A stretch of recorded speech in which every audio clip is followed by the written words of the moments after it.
Hacete amigo del juez. Carrió contra Lorenzetti. En medio de los reclamos de la población por una justicia que funcione debidamente, la diputada Elisa Carrió volvió a presionar políticamente contra el juez de la Corte Suprema de Justicia, Ricardo Lorenzetti. Hace un año, Carrió está queriendo hacerle juicio político y ahora amplió la denuncia presentando nueva documentación. ¿Por qué quiere que Lorenzetti vaya a juicio político? Carrió realiza 5 acusaciones. 1. La inapropiada e intimidatoria injerencia del presidente de la Corte Suprema de Justicia de la Nación sobre los otros 2 poderes de la República. Según Carrió, Lorenzetti presiona para cancelar el juicio político que presentó el año pasado, que incluyen el envío de 2 cartas documento a Carrió por parte de Lorenzetti. 2. La Oficina de Captaciones Judiciales, la oportunidad que aprovechó Lorenzetti para generar su servicio de inteligencia. Se refiere a cuando la Corte comenzó a hacerse cargo de las escuchas telefónicas ordenadas judicialmente. Carrió lo acusa de estar montando un aparato de inteligencia paralelo a la AFI a través de la Asistencia Judicial de Delitos Complejos y Crimen Organizado. 3. La acordada número 4 del 2018, un avasallamiento sobre el Congreso Nacional. Es por haber fallado en contra del Tribunal Oral Federal de la Capital Federal número 9, que iba a juzgar a Cristina Fernández por corrupción. Dejó sin efecto los sorteos de causas ya dispuestos por la Cámara de Casación Penal. 4. Carrió apunta a el contexto de una nueva embestida del Poder Judicial para volver al statu quo en materia de lucha contra la corrupción. Según la diputada, hay una supuesta influencia de Lorenzetti en la justicia para dejar en libertad a Cristóbal López y Fabián de Sousa. Los camaristas que habilitaron la salida de la prisión de esos personajes le cambiaron la carátula de causa para beneficiar a los imputados y, de paso, a Ricardo Echegaray. Dice Carrió que el presidente de la Corte habría incidido en el dictado de esas 2 resoluciones judiciales con el fin de presionar al Congreso Nacional para que no le envíe un pedido de informes solicitándole explicaciones sobre varias difusiones de escuchas que se filtraron en los últimos tiempos vinculados a la expresidente Cristina Fernández y al ex titular de la AFI, Oscar Parrilli. Cabe recordar que las escuchas filtradas a la prensa fueron ordenadas por el juez Ariel Lijo, quien, como ya hemos manifestado, está fuertemente vinculado con el doctor Lorenzetti. 5. Operaciones de inteligencia relacionadas con la justicia federal. Se refiere a la causa de abusos de menores en el Club Independiente. Lorenzetti se habría interesado personalmente en el pase a la justicia federal con asiento en Quilmes, a cargo del juez Armela, con quien se lo vincula hace años con desmanejos y sospechas de corrupción en la causa en la que ambos intervinieron como jueces respecto de la limpieza de la cuenca Matanza-Riachuelo. Llama la atención estos hechos. Por un lado, la clara operación de inteligencia similar a la vieja CIDE que la vieja CIDE hacía en los años 90, y por otro lado, la nueva estructura de inteligencia que está construyendo Lorenzetti y su interés porque una causa tan delicada de abusos de menores pase a su control a través de un juez amigo como Armela. En consecuencia, creemos que existe una vinculación entre la operación de inteligencia desplegada en los últimos días contra personas públicas y el doctor Lorenzetti, afirmó Carrió en su denuncia. Resulta muy llamativo, por ejemplo, que luego de las declaraciones de Natacha Haidt en el programa de Mirta Legrand, muchos medios y periodistas le hayan caído con duras críticas a esa mujer, en vez de centrarse en informar sobre la marcha de las causas y el estado de las víctimas. Judicialmente se llegó a un punto realmente inconcebible. La semana pasada allanaron a Natacha Haidt, la denunciante. ¿Para qué? ¿Por qué? Seguramente para tratar de hacerse con las pruebas que Haidt dice tener y para tratar de amedrentarla. Porque ya es público y notorio que en la causa hay personas denunciadas muy conocidas del ámbito político y de los medios, a pesar de que el procurador de la provincia, Conte Grant, lo haya negado. ¿El procurador fue engañado por la fiscal? No sería de extrañar que así fuese, porque los nombres están. Ya fueron incluso algunos difundidos por las redes sociales y también por un, digamos, descuido del periodista Doman en su programa de televisión al tener fotocopias de su expediente en la mano y, al parecer, no se percató que estando al aire mostraba una hoja con nombres y apellidos anotados en la misma. Y para finalizar, la crisis del sistema judicial en la Argentina está a niveles de tragedia. Lorenzetti hace más de 10 años es el presidente de la Corte Suprema de Justicia, principal responsable de esta situación. Lorenzetti es parte principal del problema, es muy grave. Y también los ministros de justicia que hemos tenido en este país, incluyendo al actual, que es Germán Garabano.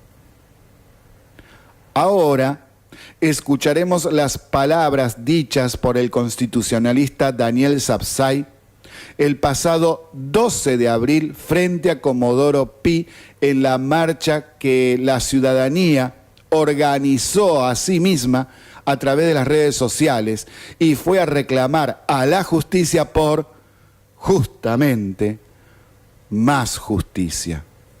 Daniel Sapsay. Nuestros derechos están amenazados si nuestros magistrados no son realmente independientes, imparciales y transparentes en la toma de decisiones. Es decir, justos con mayúscula.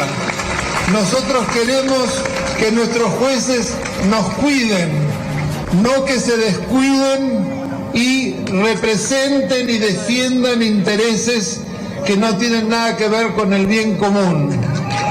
Nosotros queremos que nuestras instancias judiciales estén organizadas de tal manera que se pueda rendir cuentas de todo lo que ocurre.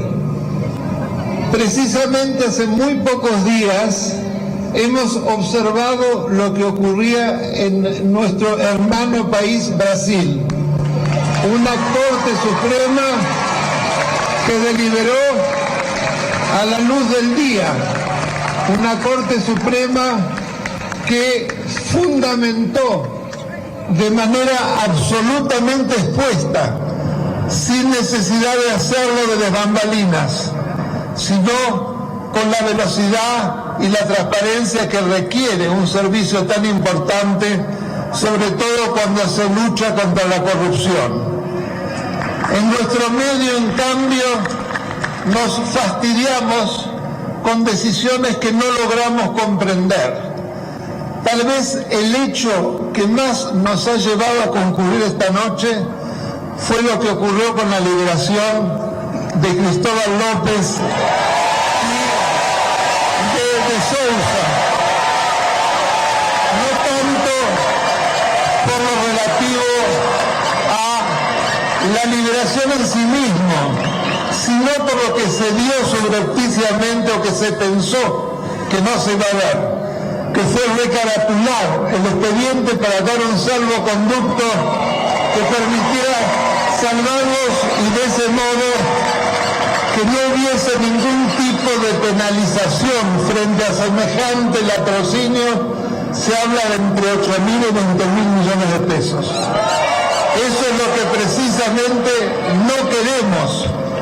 Y en el día de hoy, por si muchos no lo han todavía observado, hemos recibido el resultado de las auditorías que, a instancia del Colegio Público, del Colegio de Abogados de la Ciudad de Buenos Aires y un colectivo de otras organizaciones, el Consejo de la Magistratura llevó a cabo los 20 años de la trayectoria del comportamiento de la justicia penal en la federal.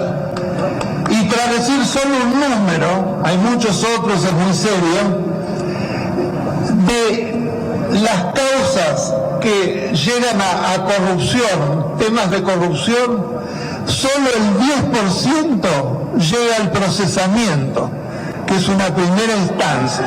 O sea, que podemos ver que efectivamente la impunidad es una conducta que sin lugar a dudas planea.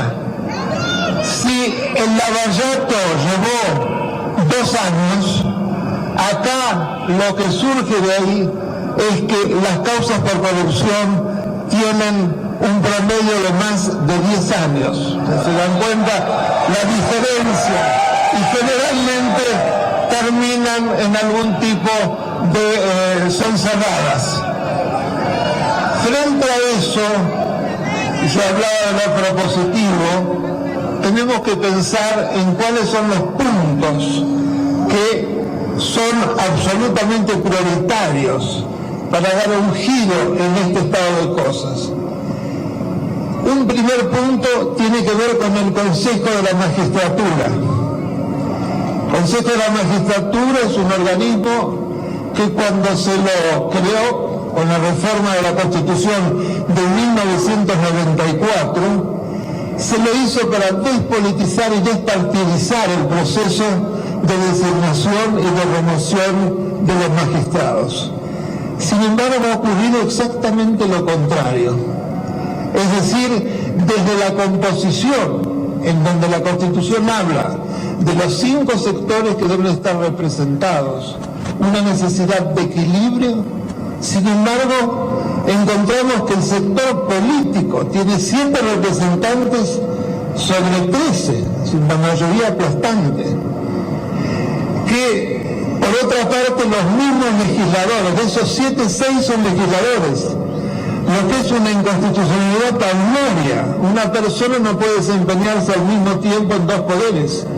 Esto es algo que no hay que conocer mucho derecho constitucional. Sin embargo, hace años que venimos viendo que esto ocurre. El modo como se llevan a cabo los concursos es de una falta de transparencia total. Se ha detectado, por ejemplo, que jueces que se han candidatos que se han copiado terminaron siendo jueces.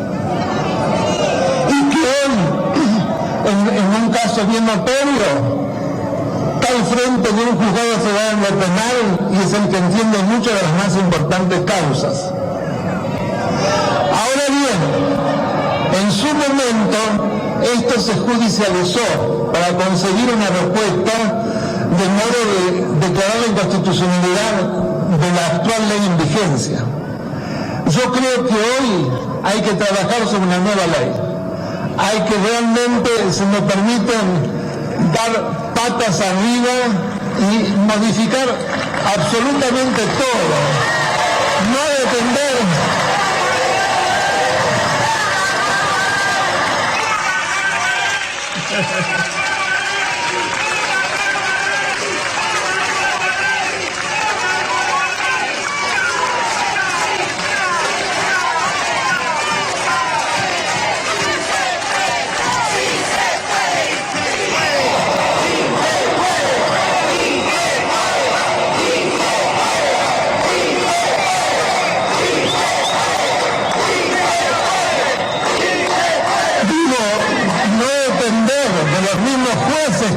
Cómo tiene que ser el formato del Consejo. Esto tiene que estar a cargo de nuestros representantes, porque acá hay un punto muy importante que de pronto no se conoce bien. La responsabilidad de la reforma de la justicia se plasma a través de leyes. Las leyes las sanciona el Congreso. Si el Congreso no trabaja y mira para otro lado, no vamos a tener reforma.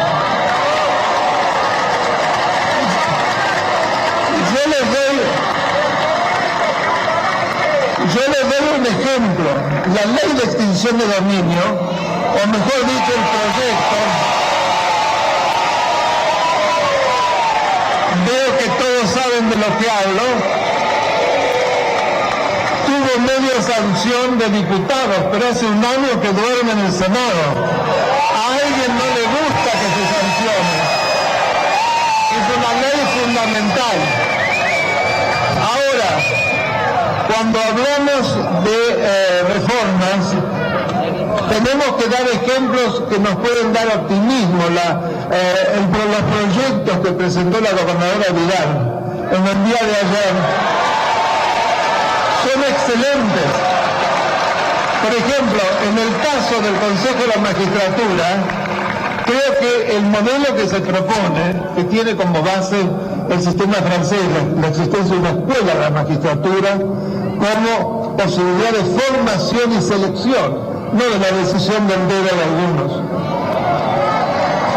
Es una excelente propuesta que creo que la tenemos que mirar en serio. Bueno, multitudinaria marcha allí por una justicia transparente, este acto contra los jueces corruptos. Ciudadanos, les informamos que desde ahora se pudrió todo. Buenas tardes a todos, estamos en Se Pudrió Todo por Radio City en su frecuencia de 88.7 MHz, transmitiendo desde la ciudad de San Nicolás, provincia de Buenos Aires, República Argentina, para toda la zona de influencia. Se Pudrió Todo tiene sitio web que es sepudriotodo887.blogspot.com.ar y allí pueden encontrar documentos de todo tipo de noticias que nosotros estamos dando aquí, también informes que usted puede acceder en forma escrita y todos los audios de los programas que nosotros estamos realizando de lunes a viernes a partir de las 17 horas. También nos pueden encontrar en Twitter, en Facebook, en Google+, en YouTube, y si nos quieren enviar un correo electrónico, su dirección es sepudriotodo887@gmail.com. Se Pudrió Todo desde San Nicolás en la 88.7, comentando, analizando, explicando o tratando de hacerlo, qué es lo que está pasando en el ámbito local, provincial, nacional e internacional. Tenemos de todo tipo de información, además de los informes. Vamos a ver hasta dónde nos da el tiempo el día de hoy y así poder avanzar en todos los temas que tenemos para usted esta hermosa tarde. Vamos al ámbito local. Fin de semana con cosas, sí, bueno, que son algunas positivas y otras lamentablemente negativas. Vamos a comenzar por las malas noticias y luego vamos a las buenas. De las malas noticias tenemos, por ejemplo, que hay una denuncia sobre violación a una adolescente de 15 años, robo a una vivienda en barrio Yaguarón, con amenazas a la propietaria, encima eso. Qué bárbaro. Qué bárbaro. También tenemos robos a una distribuidora, robos callejeros, Hubo un intento de robo en la Universidad Tecnológica Nacional, acá en San Nicolás. Se robaron una máquina hormigonera de una obra en construcción. Varias denuncias por violencia familiar. Varias, como todas las semanas. Qué triste esto. Un fallecimiento de una persona que fue baleada, presuntamente también por un pariente. Qué triste. Bueno, pero vamos a centrarnos un poquito más en las noticias que son más pum para arriba, más positivas. Por ejemplo, tenemos varios allanamientos por venta de estupefacientes con detenidos y mercadería incautada. Aprobaron la declaración de emergencia agropecuaria para San Nicolás. Con ello se beneficiará a los productores agropecuarios con prórrogas en el pago de impuestos inmobiliarios, reprogramación de cuotas de préstamos, acceso a nuevos créditos a tasas muy bajas, etcétera. Es decir, es una buena noticia, sobre todo porque acá en el municipio de San Nicolás, la mayoría de los productores agropecuarios son arrendatarios, es decir, que alquilan la tierra. Es decir, son trabajadores de algunas hectáreas y que con esta sequía la han estado pasando muy mal y siguen pasándola mal porque la cantidad de lluvia caída sigue siendo muy poca, muy poca. No obstante, esto también trajo algo positivo para algunos vecinos, que fue que en gran cantidad pudieron y participaron de los actos oficiales por el 270 aniversario de la fundación de la ciudad de San Nicolás, aunque Ricardo Primo nos dice y nos explica que en realidad nunca fue fundada. Bueno, la ceremonia también sirvió para inaugurar la remodelación que se realizó en el Parque San Martín. Y además hemos tenido shows artísticos de primer nivel.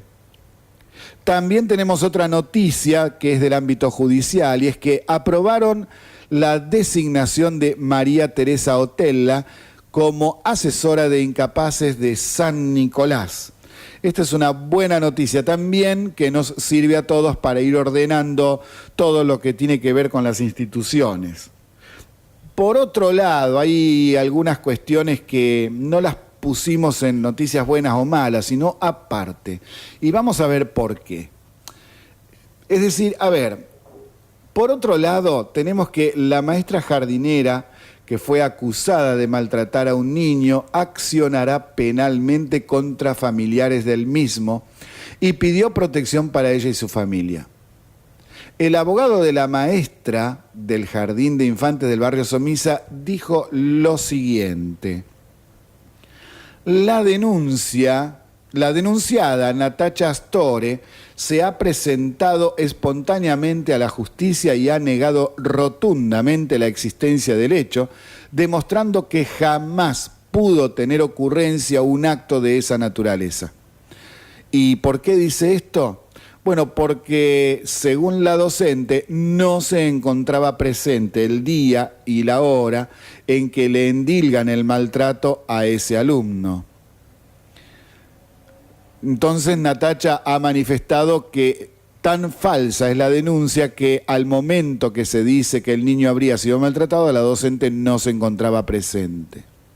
También dijo que a partir de esa denuncia falsa se organizó una agresiva operación mediática en diversos medios y redes sociales en los que la han denigrado y profirieron amenazas contra su integridad física y un familiar.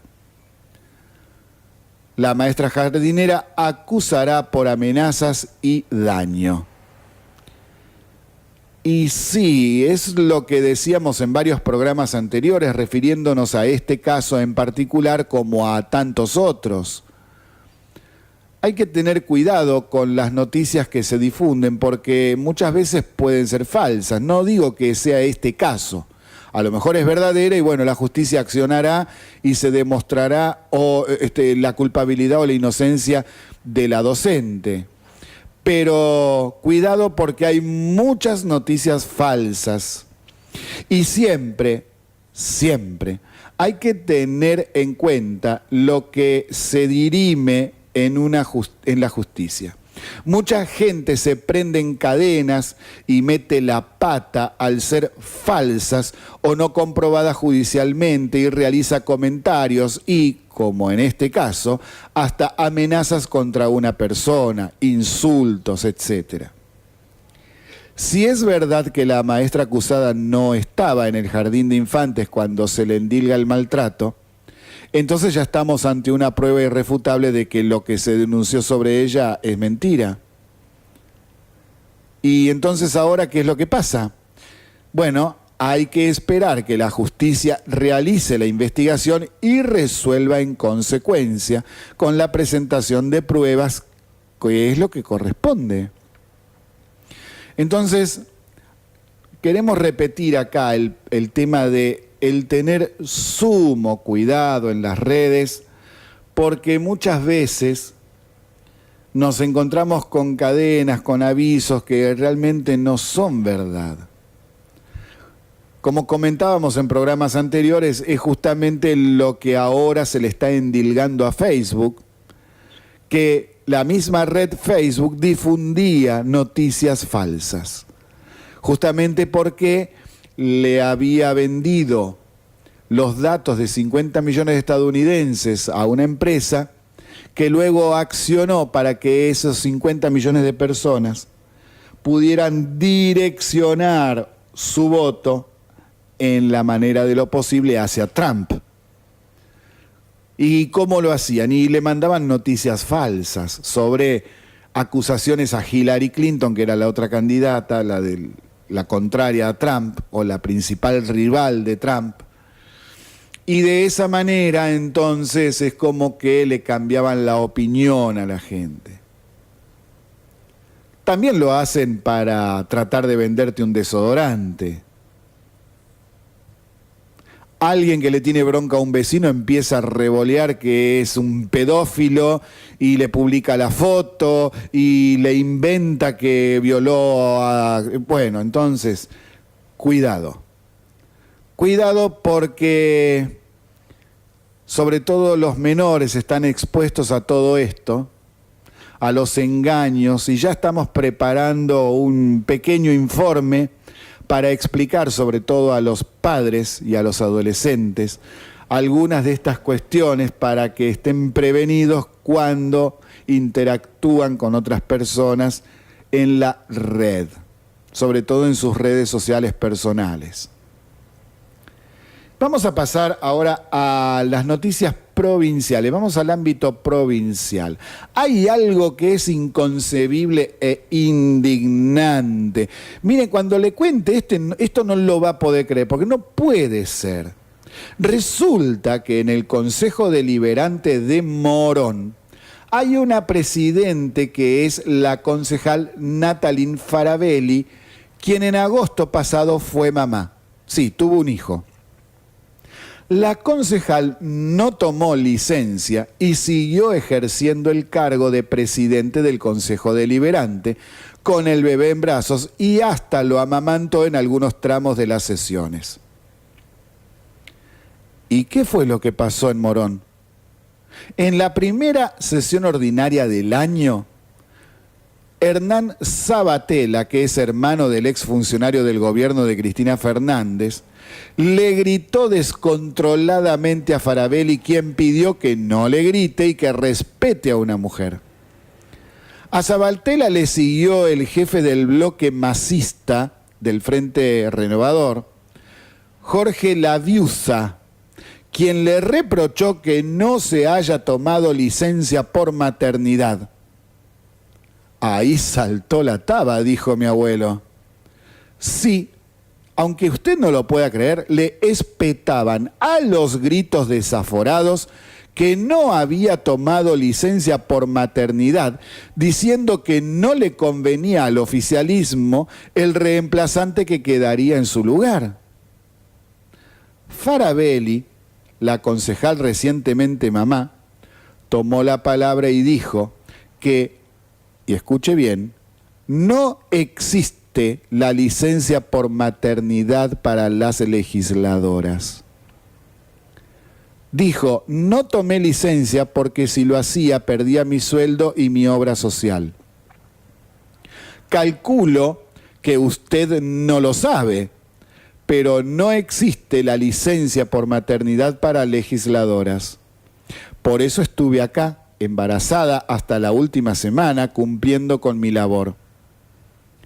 Insto a todos los concejales que están acá, que defienden los derechos de la mujer, a ponerse a trabajar para que exista una legislación, para que las madres que somos legisladoras podamos tener licencia por maternidad y tenga mis derechos como corresponde.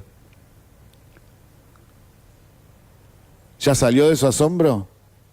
Este tipo de acciones, por repetidas en tantas circunstancias parecidas o diferentes, me refiero a las de chicanear, patotear, gritar, agredir, presionar, a cualquiera y en cualquier circunstancia deja al desnudo, una vez más, que hay muchos peronistas que no tienen límites cuando se trata de atacar y pelear por un espacio de poder. Son miserables, no tienen límites. Y a lo sumo, bueno, si lo hicieron sin querer es porque no lo sabían, es porque son unos ignorantes. ¿Cómo no van a saber que justamente en el reglamento no existe la licencia por maternidad para los legisladores municipales? Es increíble.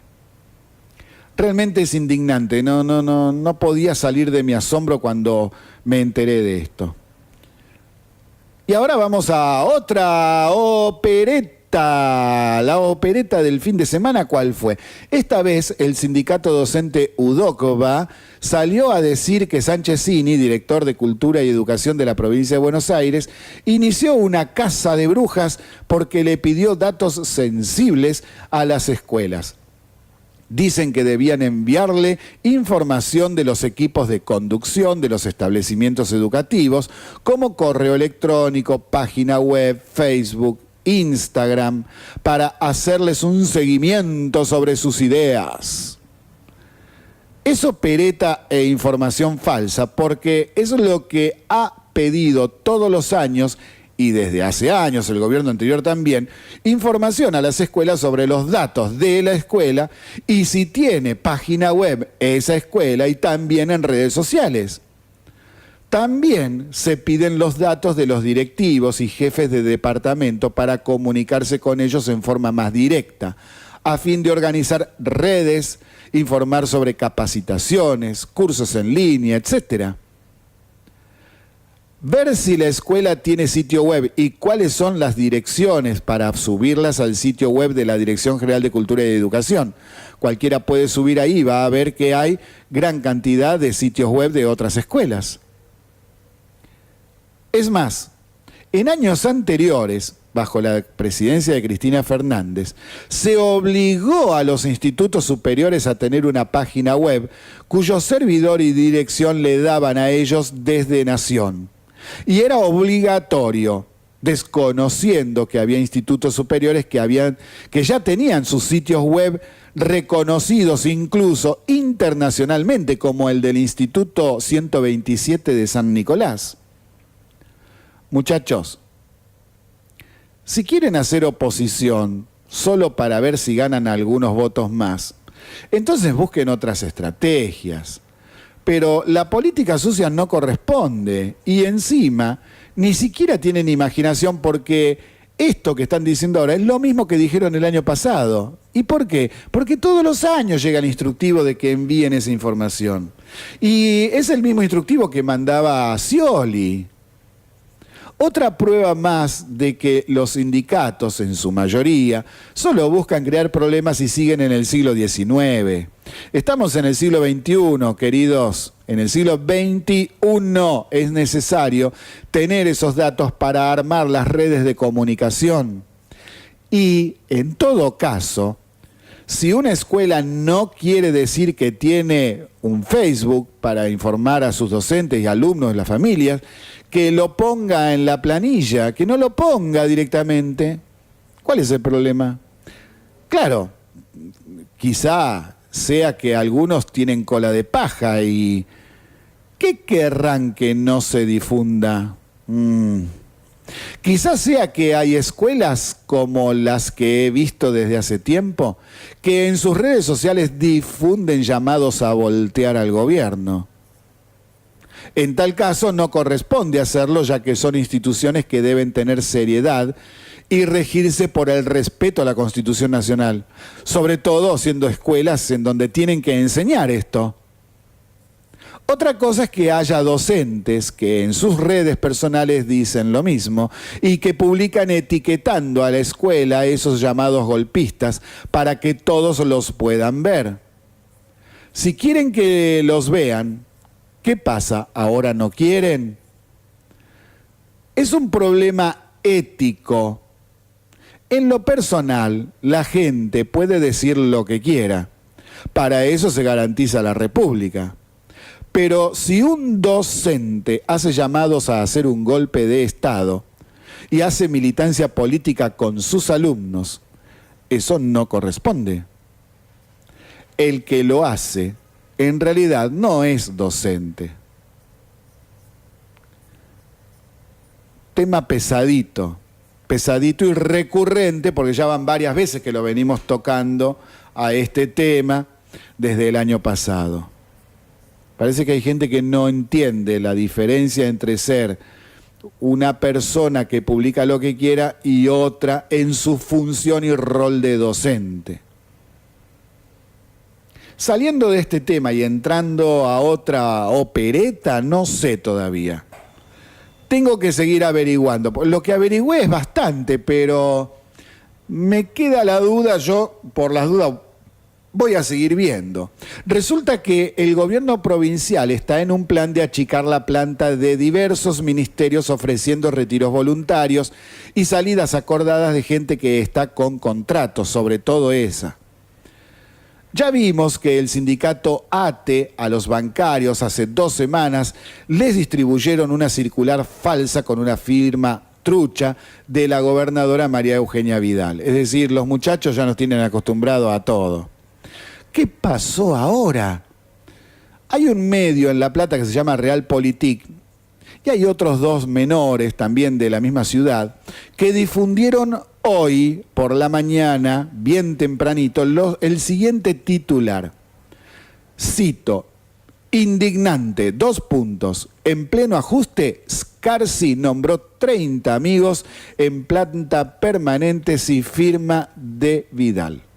Sin firma de Vidal. Fin de la cita. Entonces, se explayan en la nota diciendo que el ministro de Salud de la provincia, Andrés Scarsi, nombró a 30 personas para suplantar a los que se habían ido del ministerio por estos planes y acuerdos.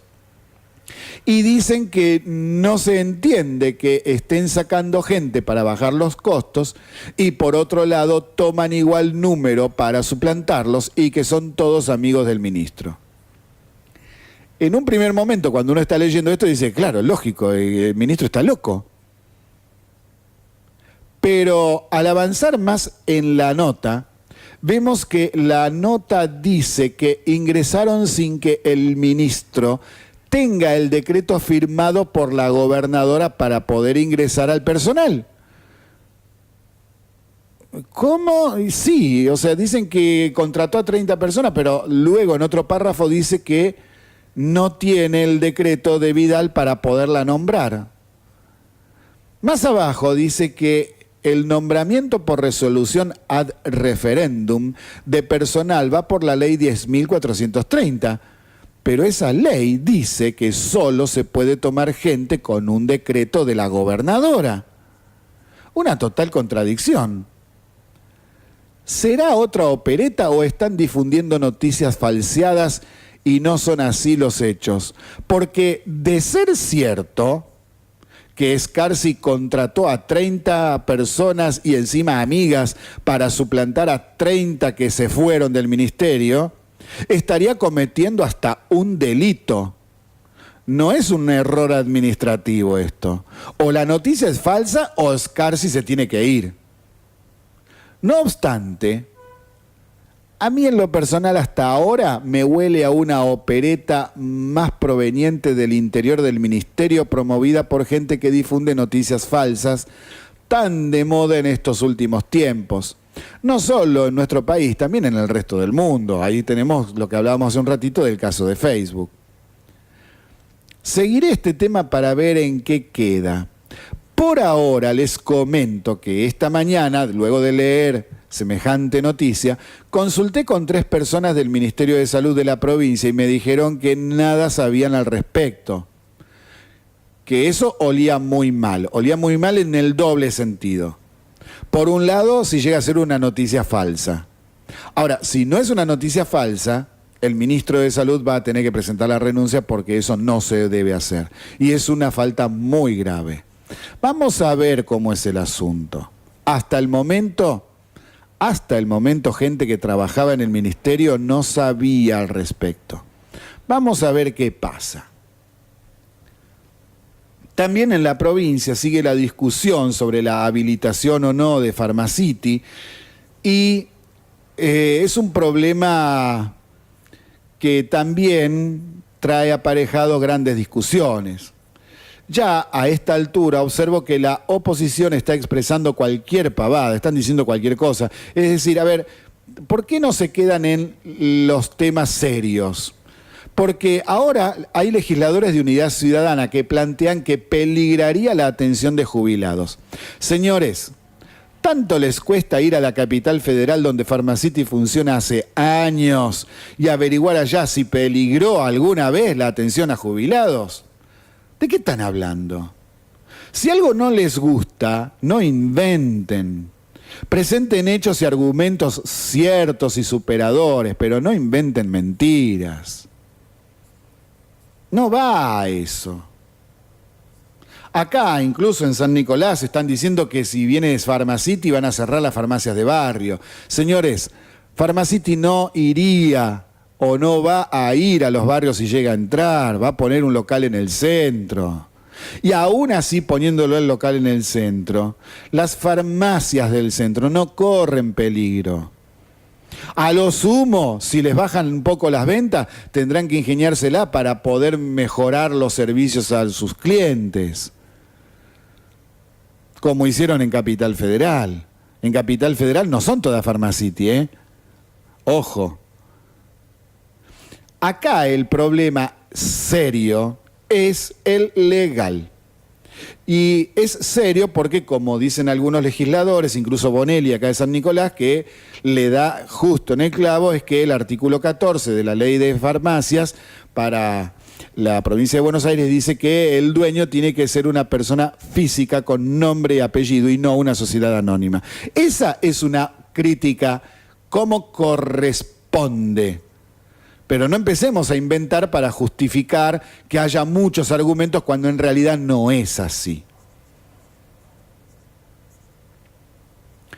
Por otro lado, la diputada provincial Verónica Barbieri está al frente de una iniciativa que en principio parecería interesante. Convocó a jóvenes de diversos puntos de la provincia en una sala del edificio anexo de la legislatura provincial para hablar sobre la ley vigente de nocturnidad y propender a algunas modificaciones. Según dijo Barbieri, las reuniones serán varias. Sí, puede ser, pero todo depende de varias cuestiones, porque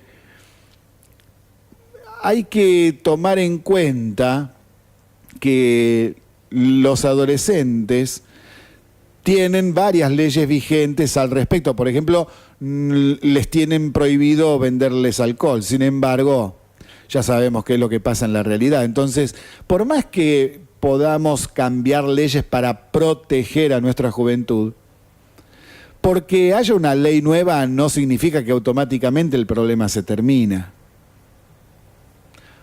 Acá hay que profundizar los controles con las leyes vigentes y bajar caña cuando corresponde y hacer cumplir y hacer una gran campaña con los padres y también con los adolescentes, explicándoles por qué tiene que haber algún tipo de control, por qué no se les vende alcohol, qué es lo que pasa con los adolescentes y los menores después de las 22 horas.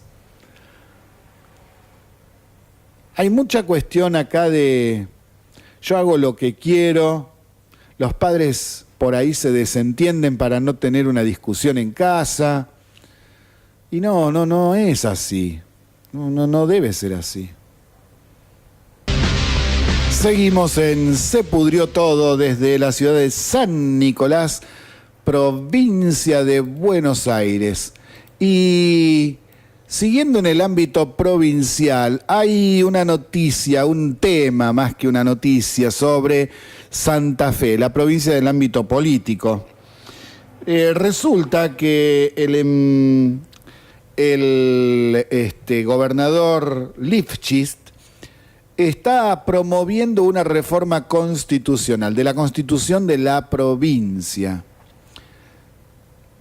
La Constitución dice que el gobernador, luego de cumplir sus 4 años, no puede ser reelegido, debe esperar a que haya 4 años de otro gobernador y si es que quiere presentarse otra vez a elecciones, podría hacerlo, pero luego de 4 años de otro gobernador. Resulta que el actual gobernador, Miguel Lifchitz, del Partido Socialista, quiere competir por la reelección en las elecciones del año que viene, 2019. Al menos esos son los más que rumores que hay en el ámbito político santafesino. Entonces está promoviendo una reforma constitucional y que se haga lo antes posible para habilitarlo en el 2019 a la reelección. Lo que pasa es que hay varios pasos a seguir. Por ejemplo, hay que ver en las cámaras de diputados y senadores qué es lo que se quiere reformar, dejar establecido el artículo a reformar, cuál es el texto a reformar, qué texto podría en forma tentativa aprobarse en lugar del viejo. Es decir, hay que hacer muchos acuerdos en este tema y luego ser aprobado tanto en la Cámara de Diputados como la de Senadores Provinciales por el 2/3 de los votos. Y luego de eso hay que llamar a elecciones para una convención constituyente, realizar la elección, realizar la Asamblea Constituyente, que la Asamblea Constituyente trabaje el tiempo que necesite, que realice los cambios que considere necesarios, aprobarla, luego ser aprobado por la Cámara de Diputados y Senadores de la provincia y luego promulgado por el gobernador. Es decir, son muchos pasos, no se hace todo rápido en 2 meses, para nada. Pero Lifchitz quiere que sí o sí la reforma salga lo antes posible y así poder ser candidato en 2019. La excusa para apurar la reforma constitucional es porque, dice el gobernador, hay que actualizar la Constitución en el tema de los derechos como la autonomía de los municipios, formas de participación ciudadana directa o semidirecta, consulta popular, audiencias públicas, etc. Se vienen horas febriles en cuanto a negociaciones políticas. Yo te doy esto si me das tal cosa. ¿Cuántas veces lo hemos visto en el pasado, sobre todo los más viejitos, ¿Se hará por la ampliación de los derechos de los ciudadanos o para habilitar al actual gobernador para la reelección? Creo que hay que estar muy atentos a este tipo de negociaciones, ya que en nuestra historia hemos tenido graves problemas por este tema. Y hay que aplicar ahora lo que se supone deberíamos haber aprendido. La Constitución Nacional de 1853 prohibía ex profeso la reelección del presidente. Tenía que venir otro antes de volverse a presentar a elecciones. Y cuando sacamos constitucionalmente ese punto, bueno, a leer historia, a ver qué pasó. Vamos a las noticias nacionales. Y como empezábamos nosotros el programa con el editorial acerca de la tragedia educativa de la justicia, y bueno, empezamos las nacionales con el tema justicia. Nuestra justicia está borracha. Y es literal, nuestra justicia está borracha. La semana pasada, una fiscal de Lomas de Zamora borracha y a contramano, 2 grados de alcohol. Es 4 veces más de lo permitido. El sábado pasado, un juez de la Nación borracho se sube a una plaza con 3 grados de alcohol, 6 veces más de lo permitido. Algo inconcebible porque, a ver, de los dos casos se viralizaron los videos que se filmaron en el momento de la detención. Y este fin de semana se viralizó por las redes sociales un video en el que el juez Roberto Ponce, que es del Fuero Federal, lo que hizo fue manejar su camioneta total y absolutamente borracho, y lo filmaron cuando estaba siendo, no detenido, pero lo bajaban de la camioneta, le decían que no podía seguir manejando en ese estado, que si tenía algún familiar al que llamar para poder que lo venga a buscar, es decir, lo atendían con toda amabilidad y todo esto, y cuando empieza a sacar chapa de que es juez y empieza a decir, ¿sabés cuánto he procesado yo? Bueno, el video es realmente una vergüenza. Qué triste, qué triste. Y bueno, Tato, alegranos un poco la tarde, si es que podés, o no. Vos podés ir en cara por cualquier motivo. Incluso podés ir en cara sin ningún motivo. Pero por corrupto jamás. El que sí va en cara es el ladrón de gallinas. Lo que no se sabe es si va en cara por chorro o va en cara por boludo, eso es lo que no se sabe. Pero el otro, el grande nunca, pilas de denuncias, montones de defraudaciones, negociados, lo que vos quieras, procesados a carradas. Y un solo tipo en cana, escuche, uno solo. Y si alguien opina que un preso es poco, contestan los voceros que dice el gobierno, dice, los ilícitos denunciados están en manos de la justicia, que como todo el mundo sabe, es sacrosanta. Con lo cual están convirtiendo a tribunales en una especie de gran tacho de mandiva donde llevan lo que está podridito para que ahí le pongan una tapa, no sea cosa que se desparrame el olor hasta que algún geno flete para el cinturón ecológico y lo tape, ¿me explico? Y como mientras la señora justicia no se expida, son inocentes, no importa si están imputados, procesados o sospechados. Ellos siguen como funcionarios e incluso hasta pueden ser ascendidos. Y al que no le guste a quejarse, a quejar a la merda, a quejarse. Ay, qué terrible. Bueno, a ver, Tato, usted lo dijo a principio de la década del 90, más allá del humor y las verdades, hay cosas que en nuestra historia parece que no nos han enseñado mucho, o nosotros no las hemos aprendido, porque la historia está ahí para aprender. Si nosotros no aprendemos de los errores del pasado es porque nosotros no estudiamos, no leemos, no nos informamos. Hay también algo que me espantó la semana pasada, que lo tengo acá guardado y decía, y lo digo, no lo digo, lo digo, no lo digo. Y bueno, lo dijimos la semana pasada en un primer momento y nos preguntábamos qué iba a pasar con este tema. Me estoy refiriendo a Vilma Ripoll y sus dichos de la semana pasada. Vilma Ripoll es ex legisladora porteña de la izquierda.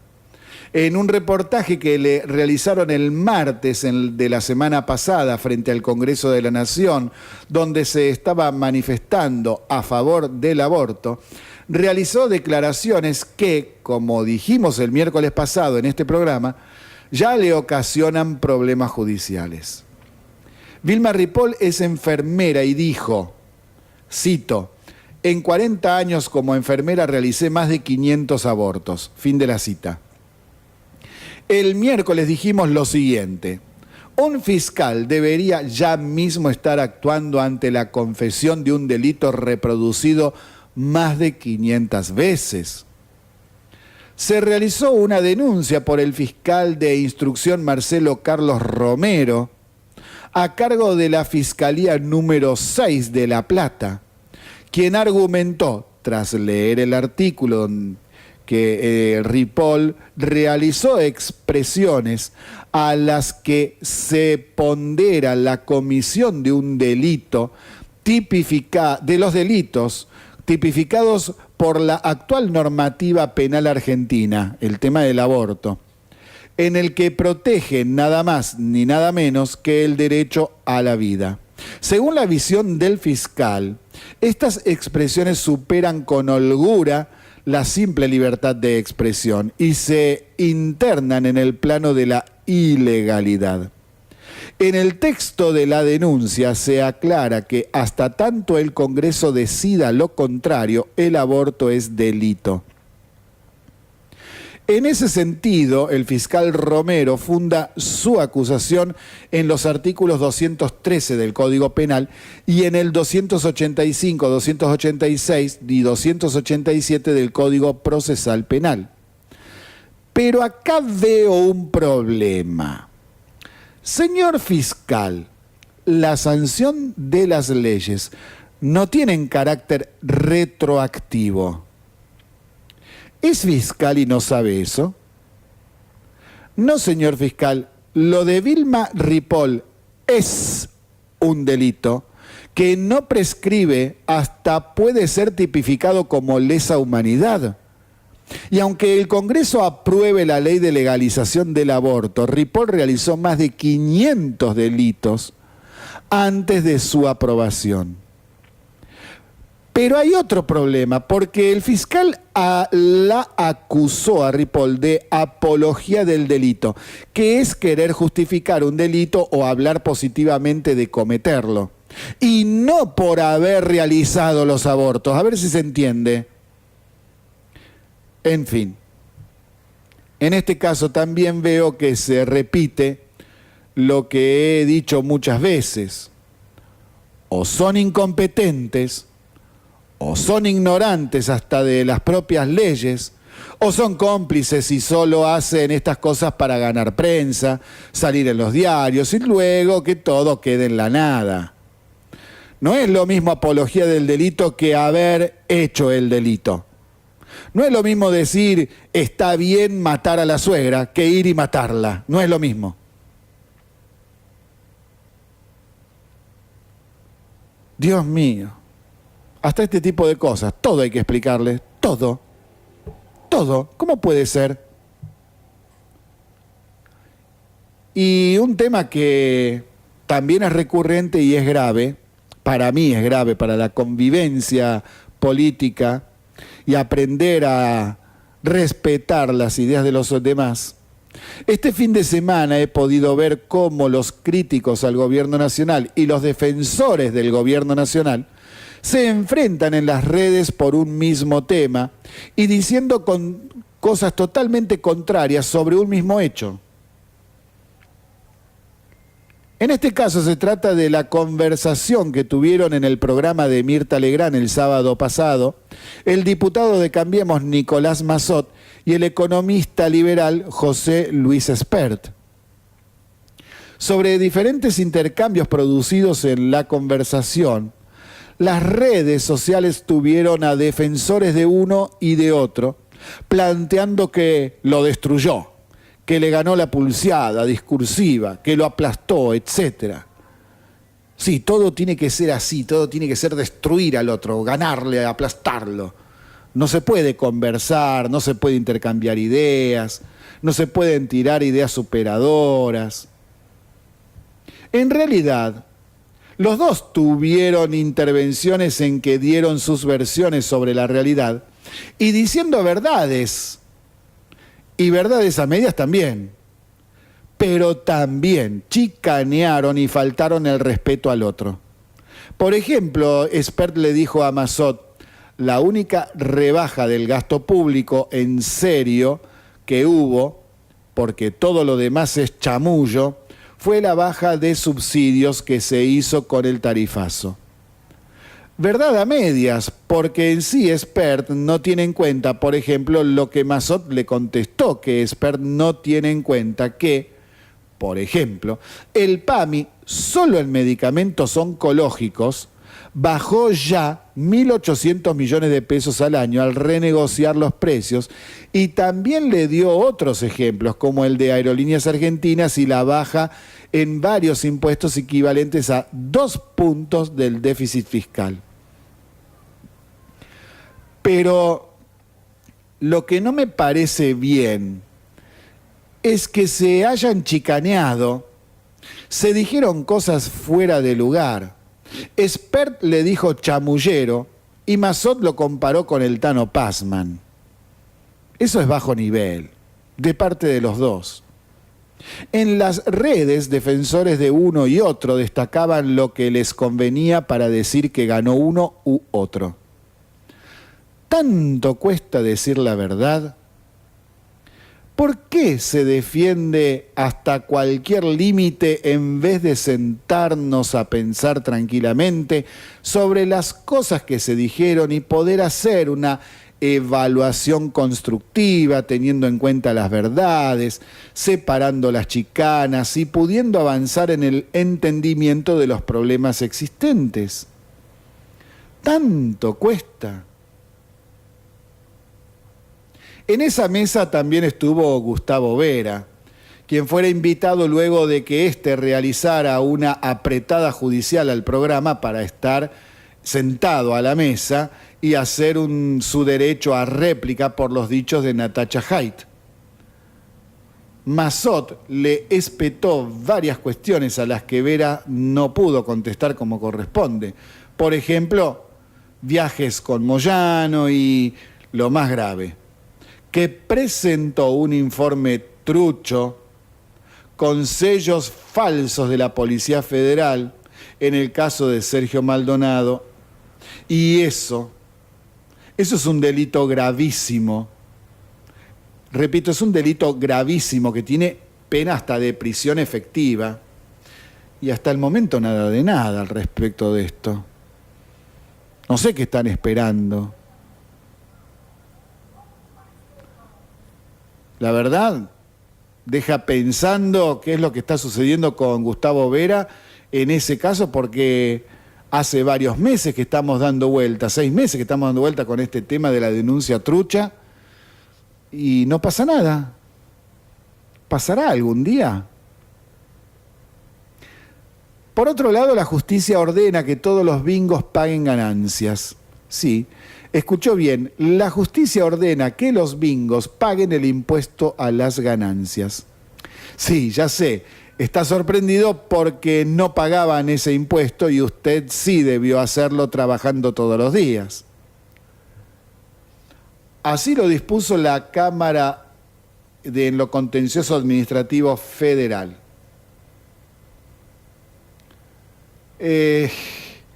Los camaristas fueron Rodolfo Facio y Carlos Greco. Concluyeron que los vingueros no lograron demostrar que sea confiscatoria la carga adicional en el Congreso, que el Congreso aprobó para la industria del juego en general, ni que los bingos afronten un peligro concreto de ir a la quiebra en el tiempo que le tomará a la justicia evaluar su impacto real.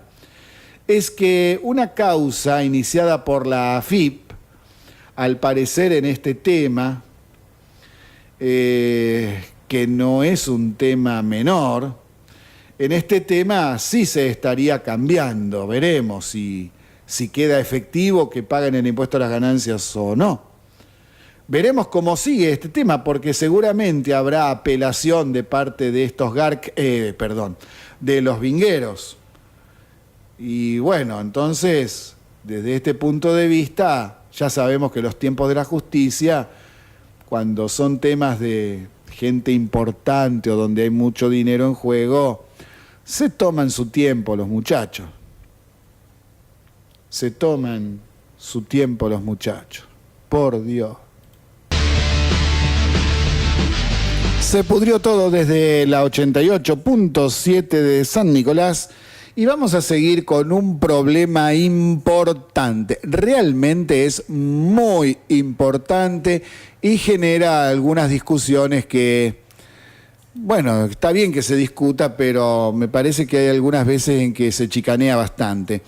En enero de 2017, Macri firmó el decreto 70/2017 que permite expulsar o impedir el ingreso al país de extranjeros que cometen algún delito o tienen causas penales.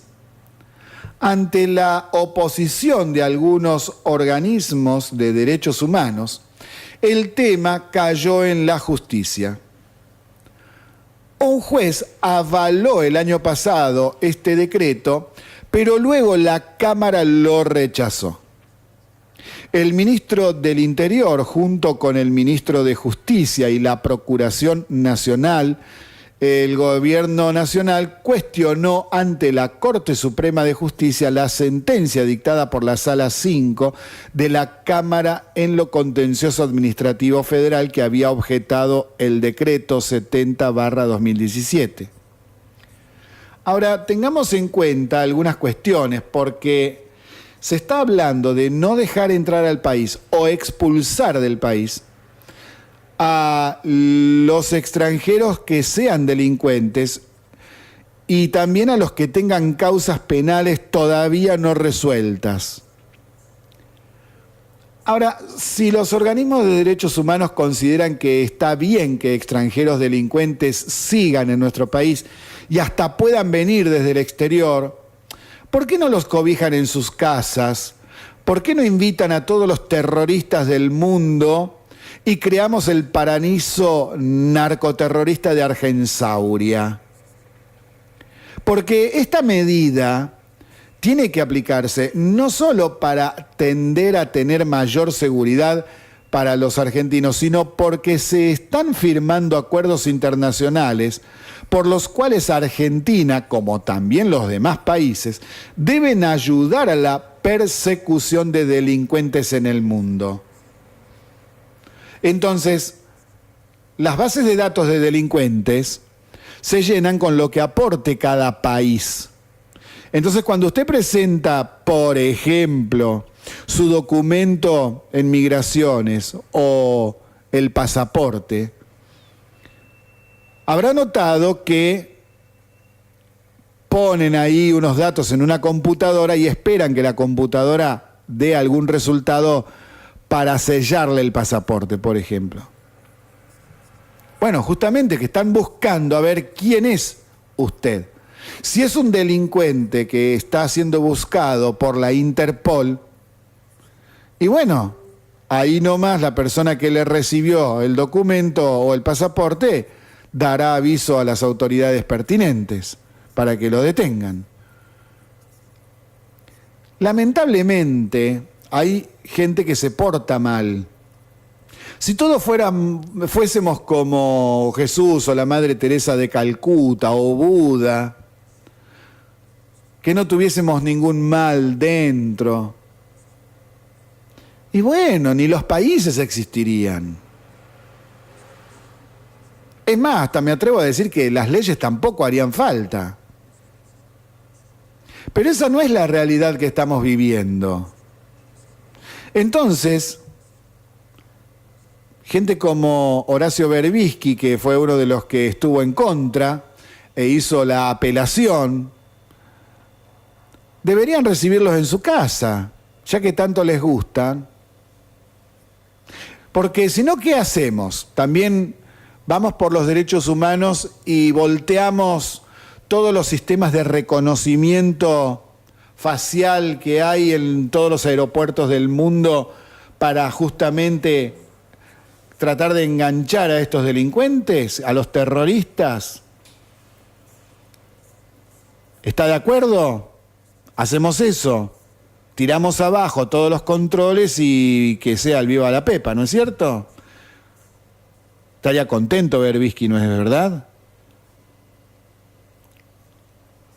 Y vamos a repetir una linda información, porque mucha pálida hoy, una buena información, que la dimos la semana pasada, pero vale la pena tenerla presente.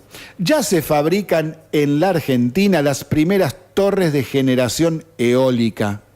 ¿Vio algún momento usted por la ruta o, por ejemplo, en alguna película o en algún documental o hasta incluso noticiero, que son unas torres enormes, generalmente de color blanco, con unas aspas que dan vueltas como los molinos? Y eso es generado el movimiento por el viento y genera energía eléctrica. Bueno, la metalúrgica GRI Calviño Towers, Argentina, comenzó la producción en nuestro país de las primeras torres eólicas destinadas a la generación eléctrica, en el inicio de un proyecto para fabricar unas 300 estructuras al año. Porque hasta el momento todas las torres que se han puesto, todos los parques eólicos que se estuvieron realizando hasta el momento, se hacían con todo equipamiento importado. Ahora lo están fabricando en Argentina. Y es lo mismo que se fabrica en el exterior, porque la empresa GRI, que es española, justamente viene con esa tecnología. La inversión de equipamiento superó los 20 millones de dólares, sin contar el edificio que se ubicará en las naves industriales del centro industrial que el socio local posee en la localidad bonaerense de Florencio Varela, que es la metalúrgica Calviño. Y así se formó, con la unión de estas dos empresas, la metalúrgica GRI Calviño Towers Argentina. Y se formó con una empresa española que los fabrica en varios países también a estas mismas torres.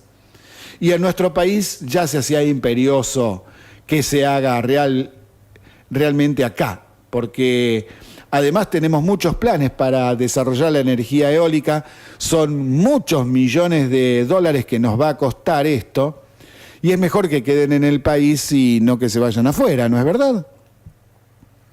Además de tener la necesidad de formar mano de obra especializada en esta nueva tecnología, podríamos decir, para nosotros en el país, y que con el paso de los años, espero, se vaya multiplicando. Pero para que se multiplique necesitamos gente capacitada, tanto en su construcción como en su gestión, es decir, manejarlo, en el diseño, para poder mejorarlos a los diseños actuales, porque en todo el mundo están haciendo eso, no es que ya inventaron el molinito y ya está, no. Todo el tiempo se está investigando a ver cómo hacerlos más eficientes, otras formas más eficientes, otro tipo de conductores, etc.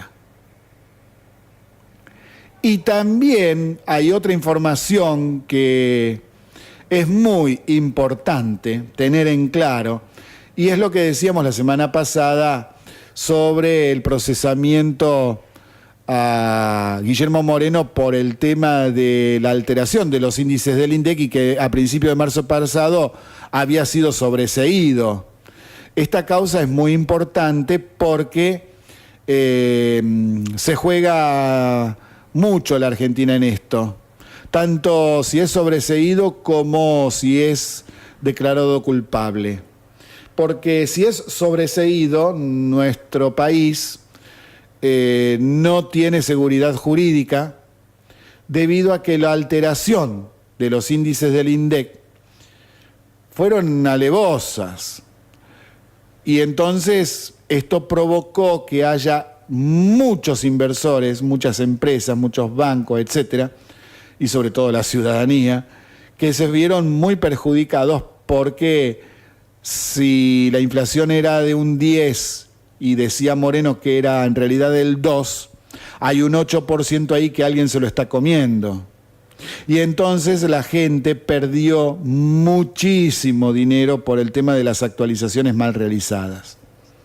Por este tema es que es muy importante tener en claro que si Moreno es sobreseído, nuestro país va a seguir teniendo una cuesta muy alta que subir para que sea confiable, tanto para los argentinos como para los extranjeros que vengan a invertir acá. Pero si es declarado culpable, si bien ganaremos mucho en ese campo, en cuanto a la confiabilidad y el riesgo país, también tendríamos un problema secundario que va a pasar a ser primario, y es que la gente que fue estafada por los índices del INDEC va a querer recuperar su dinero, y ya se calcula entre 10 y 12 mil millones de dólares lo que Argentina debería pagar de indemnización a la gente que se vio perjudicada. Sí, mucha plata. Claro, después se enojan cuando uno dice que habla de la herencia. Bueno, pero la herencia todavía sigue vigente.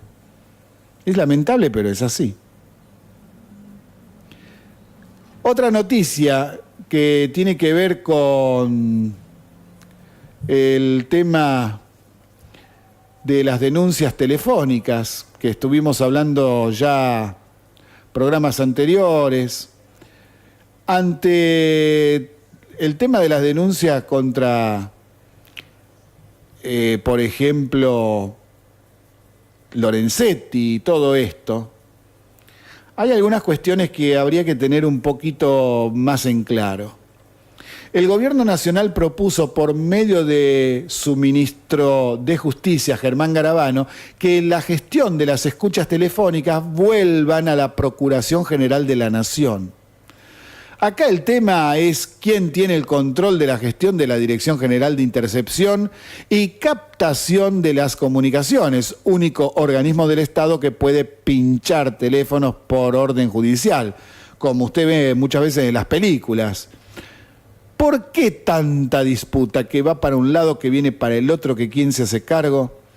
Porque el que controle ese organismo o dirección, o como quieran llamarlo, tendrá más poder sobre las causas judiciales. Podrían hacer desaparecer determinadas conversaciones, o darlas a conocer, o filtrarlas, o utilizarlas para hacer carpetazos, presionar a personas, realizar operaciones políticas, etc. Y todas estas especulaciones seguirán vigentes siempre que alguien tenga el control. Porque las especulaciones seguirán vigentes, tenga quien tenga el control, mientras sigamos teniendo un país como el nuestro, que no es creíble, con funcionarios no creíbles en muchos casos. Fíjense que nadie esconde que estas formas de gestionar, que son tramposas y es un medio de presión político enorme, no se ponen en discusión. Se pone en discusión quién podrá hacerlo. Algo que se da de patadas con la justicia y el ejercicio pleno de la República. Porque, y escúcheme bien, el problema de fondo es que no hay gente proba, honesta y justa que pueda gestionar ese organismo sin sospechas de algún tipo de maniobras oscuras, ilegales, espurias. Y así vamos, hace muchos años que estamos discutiendo y debatiendo sobre las consecuencias y no se trabaja en las reales causas de los problemas que tenemos. Es así, es la realidad, es lo que tenemos. Es nuestra Argensauria. Y hay que cambiarlo para construir una verdadera República Argentina. Y si de Argensauria hablamos, lo que les traigo ahora es... Yo me río porque realmente es de no creer. A ver, hemos abordado permanentemente la cuestión de la tragedia educativa en nuestro país. Hemos dicho muchas cosas que a mucha gente no le gusta porque al parecer le toca de cerca y no hay una mínima intención de autocrítica. Pero saben que es verdad todo lo que estamos diciendo y por eso les duele. Y si en algo no están de acuerdo, bueno, podemos escuchar algunas otras argumentaciones y intercambiar, pero ahora venimos con una cuestión que es realmente inconcebible.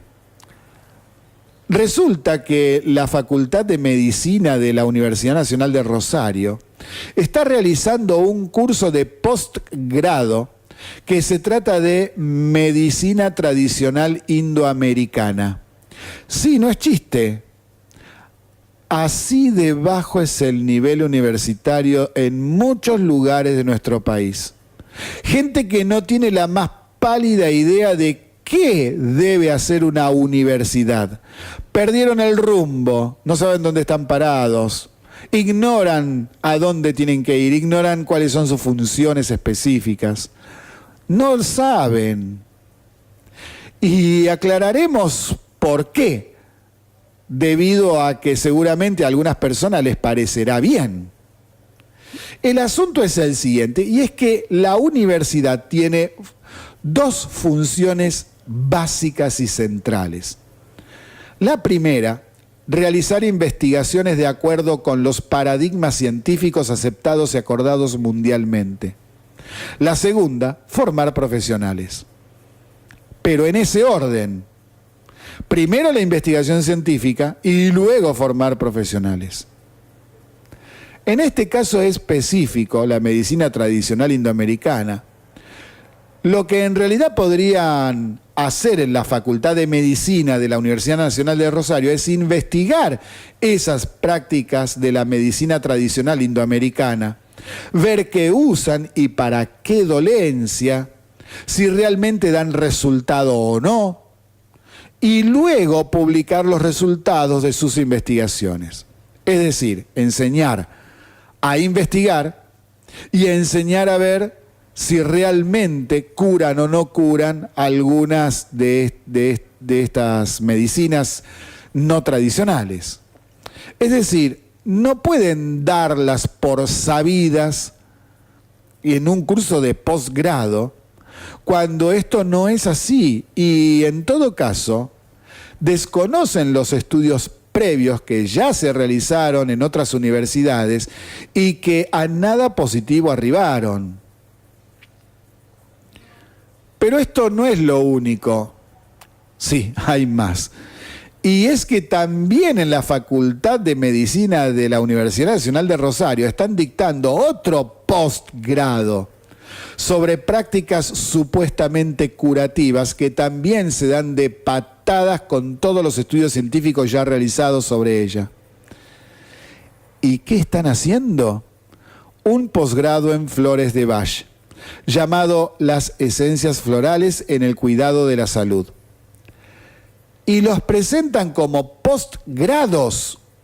Dan títulos de postgrados, cuando a lo sumo podría ser una charla y hasta, si quieren, una conferencia.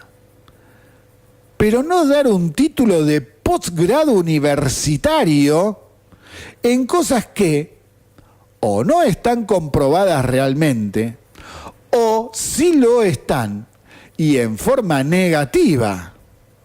Por ejemplo, sobre las flores de Bach ya se sabe que son inocuas en forma física para el tratamiento y cura de las afecciones que dice curar. Lo grave, repetimos, es que lo presenten como un posgrado. Es inconcebible en una universidad de verdad, real, en una universidad de Argensauria.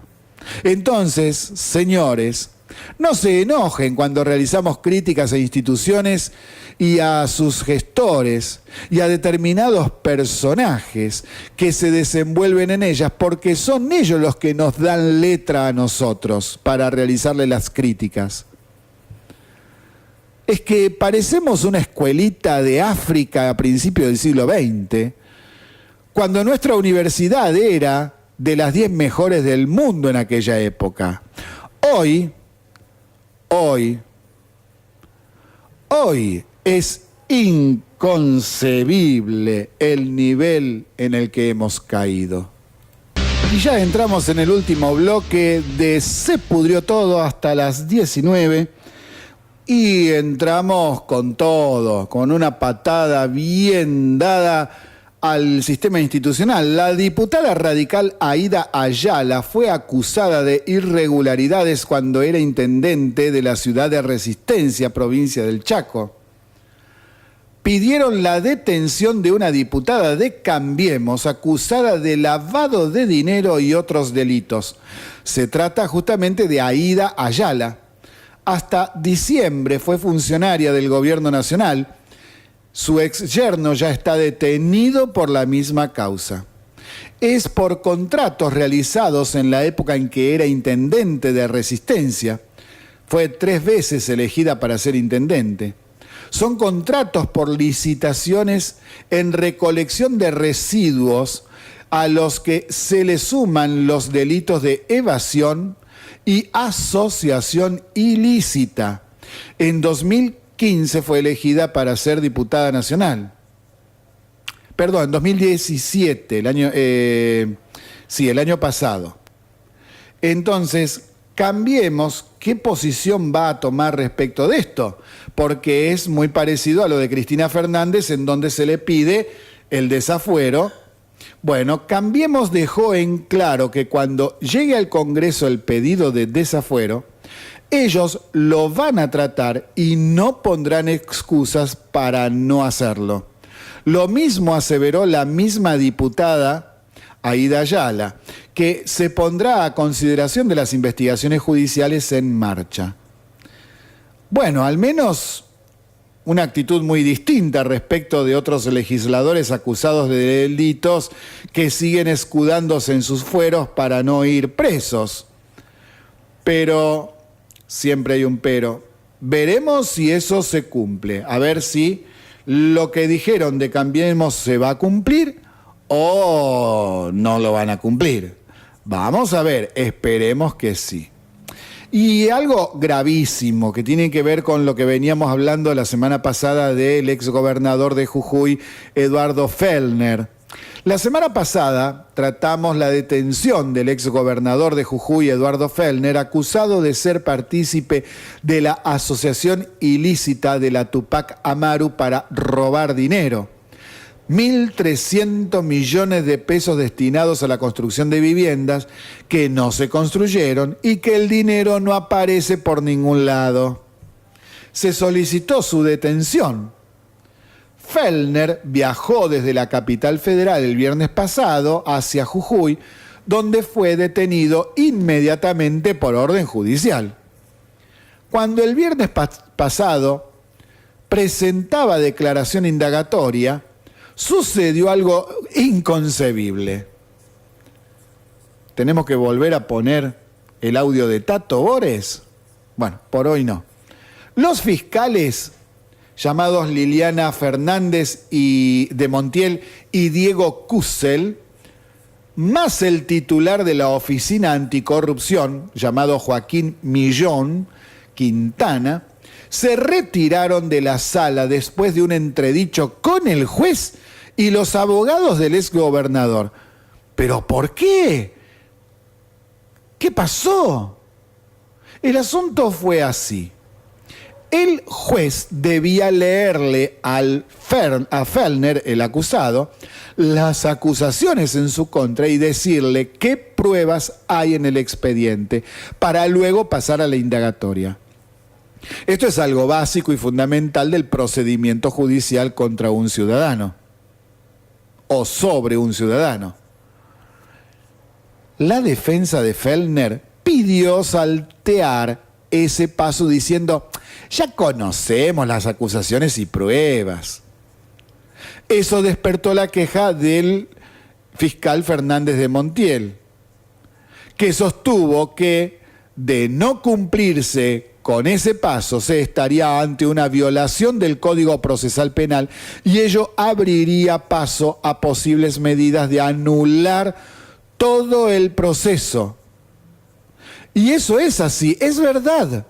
Es decir, quisieron saltear ese paso porque de esa manera podrían pedir la anulación de toda la acusación. Es una maniobra, una chicana muy conocida en los ámbitos tribunalicios. El juez Isidoro Cruz decidió no hacer lugar a la queja y comenzó a tomarle declaración a Fellner.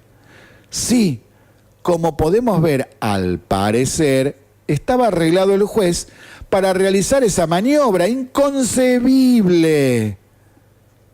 Por eso, los dos fiscales y el titular de la Oficina Anticorrupción de Jujuy decidieron dejar el lugar diciendo que pedirán la nulidad de lo actuado, es decir, volver desde cero. Eso significa que hay que hacer todo otra vez, como marca el procedimiento. El sábado, ese juez, Isidoro Cruz, dictó la libertad de Eduardo Fellner, diciendo que los fiscales, al levantarse e irse de la audiencia indagatoria, no le permitieron ejercer el derecho de legítima defensa. No obstante, esto no modifica su situación procesal. Eduardo Fellner está acusado de los delitos de asociación ilícita y administración fraudulenta. Y sí, es otro caso en donde hay que seguirlo, porque realmente se nos están riendo en la cara. Imagínese usted que los fiscales y esta persona de la oficina anticorrupción hayan asentado y dicen, bueno, sí, dale, pasá la indagatoria. ¿Y qué podrían haber hecho los abogados defensores? En cualquier momento presentan un pedido de nulidad de todo lo actuado y queda libre. Y chau, si te he visto no me acuerdo. ¡Qué bárbaro!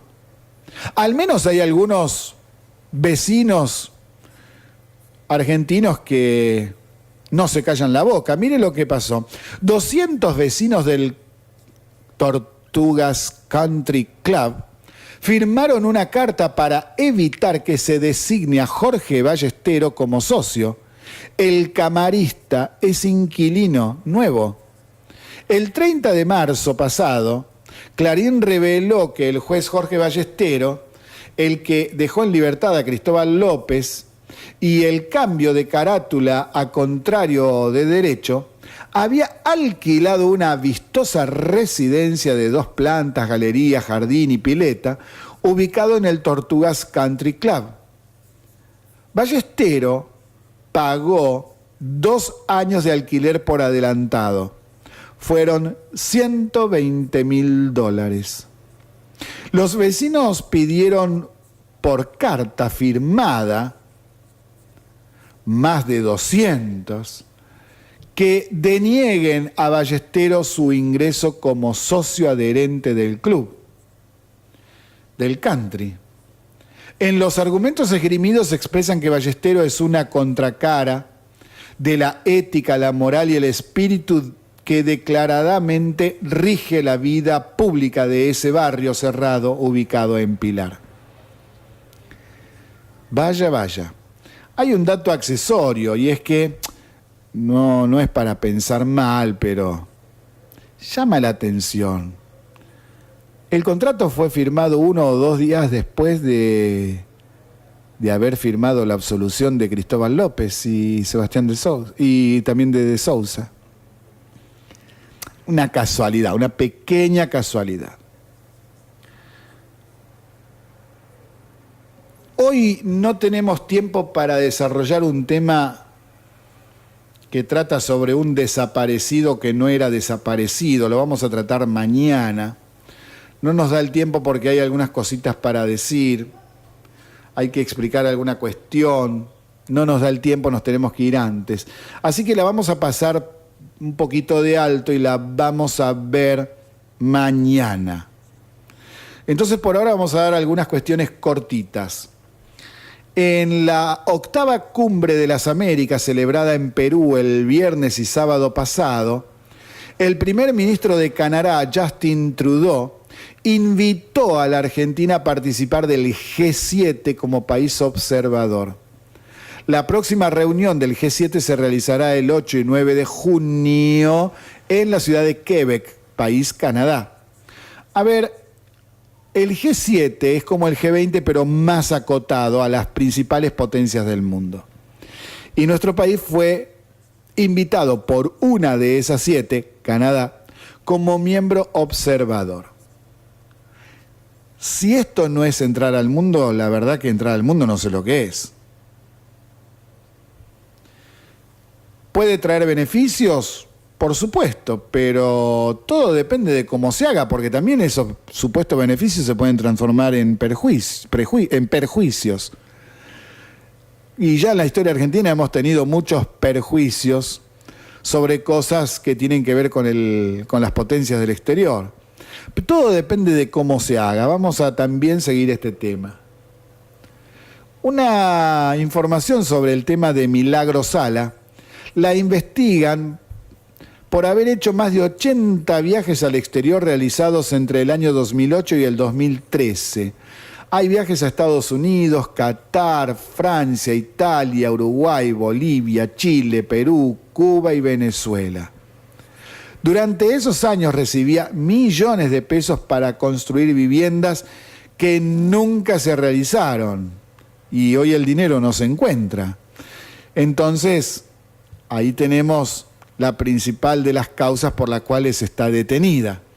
Y hasta que el dinero no aparezca, sí, anda a buscarlo. Me parece que va a pasar mucho tiempo. Y bueno, qué sé yo.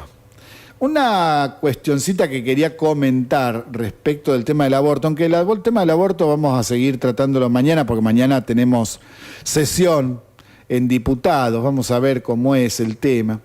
Pero me da mucha tristeza lo que estoy observando en las redes sociales, en cómo se trata a la gente, cómo se agreden, cómo se chicanean, se insultan y hasta incluso amenazan. Es triste porque son cosas que no corresponden, que se traten a ese nivel, hay que hablarlo a nivel inteligencia. Con inteligencia significa, me refiero a hablar, a escuchar al otro, a poder analizar en profundidad los distintos argumentos que se esgrimen, con datos reales, sin mentiras. Pero hay mucho cachivacherío ahí dando vueltas, gente que no entiende el respeto hacia el otro, y gente que se va totalmente de mambo. Entonces, les quería comentar que a mí me causa espanto ver las fotografías y videos de gente manifestándose a favor del aborto con carteles que dicen cosas como, y escuche bien, porque realmente no salgo de mi asombro todavía, aborto legal por si sale radical. Haciendo versito. Aborto legal por si sale radical. Esto es solo un ejemplo. También había aborto legal por si sale peronista, o sea, por el otro lado, aborto legal por si sale de Cambiemos, por si sale Trosco, por si sale... y así la grieta se profundiza. Aunque esta es otra grieta, porque a favor y en contra del aborto hay gente que no está plenamente identificada toda con alguna ideología política. Hay gente de Cambiemos, del kirchnerismo y hasta incluso de la izquierda que están en contra de lo que es el aborto, y hay gente de ellos mismos partidos o tendencias ideológicas que están a favor, o sea, a favor y en contra. Es una grieta transversal que surgió en nuestras discusiones. Ahora, aborto legal por si sale tal cosa, realmente eleven el nivel. Y las chicas que se ponen este cartelito y se sacan la selfie con este cartelito, ¿saben lo que están diciendo? Se pusieron a pensar 2 segundos. Entonces, ¿qué vas a hacer? ¿Nunca vas a tener hijos por si sale radical? Qué bárbaro, ¿eh? También hay otras cuestiones, pero bueno, las vamos a ir hablando un poquito mañana. Vamos a ir finalizando el programa porque ya no tenemos más tiempo. Tenemos el tema de la inflación, todo lo que es el panorama internacional con Siria, qué es lo que está pasando, Estados Unidos, la Federación de Rusia, las elecciones de Venezuela. Tenemos muchos temas para hablar, para explicar, para ver. Y bueno, vamos a ver también qué es lo que pasa con los periodistas ecuatorianos asesinados por una facción de la FARC. Y vamos a finalizar el programa con algo que lo preparé este fin de semana, como para ir terminándolo, siendo contundente con la siguiente frase. Se han anunciado varias reformas al Poder Judicial que celebro. Del Consejo de la Magistratura y de la extinción del dominio nadie habla. Por favor, no se hagan los distraídos.